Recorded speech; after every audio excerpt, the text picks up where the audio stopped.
রাখিনি, কোনো জায়গায় তো পাইতেছি না। এই গ্রামে তো নাই, কিন্তু দূরে কোথায় গেলে কই গেছে কেমনে কমু? জিডি করে ফালানো ভালো। আল্লাহ না করুক যদি ছোট কাকার কিছু হয়ে যায়, তাহলে সারা জীবন ছোট কাকির কথার নিচে থাকতে হইব।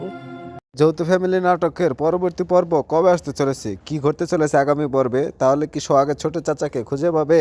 এই সব কিছু জানতে পারবেন আমাদের পরবর্তী পর্বে। তাহলে আমাদের পরবর্তী পর্ব কবে আসতে চলেছে, তো আমাদের এই পরবর্তী পর্বটি আসতে চলেছে সেটি আমরা এখন ভিডিও শেষে বলে দেবো। তো হে বন্ধুরা, আসসালামু আলাইকুম, আশা করি সবাই ভালো আছেন। বরাবরের মতো আপনাদের সামনে নিয়ে আসলাম যৌথ ফ্যামিলি নাটকের আরেকটি পর্ব। তো ইতিমধ্যে এই নাটকে আপনারা দেখতে পেয়েছেন যে যৌথ ফ্যামিলি নাটকের যে মেয়ের নায়ক তার চাচা কিন্তু হারিয়ে গেছে। তো তাহলে কি পরবর্তীতে তার চাচাকে ফেরত পাবে? আর এদিকে কিন্তু নতুন চেয়ারম্যান মামলা করতে যেতে যাচ্ছে। তো কি করতে চলেছে পরবর্তী পর্বে, এইসব টান উত্তেজনা নিয়ে তো এই পর্বটি শেষ হলো। এক রহস্যময় পর্দা ঢেকে রয়ে গেল।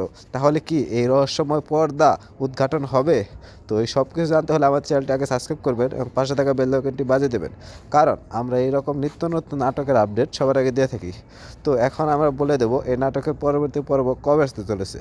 তো এই নাটকের পরবর্তী পর্বটি আসতে চলেছে সোমবার বিকাল 3:30 ঘটিকায়। তো সবাই ভালো থাকবেন, সুস্থ থাকবেন, ধন্যবাদ।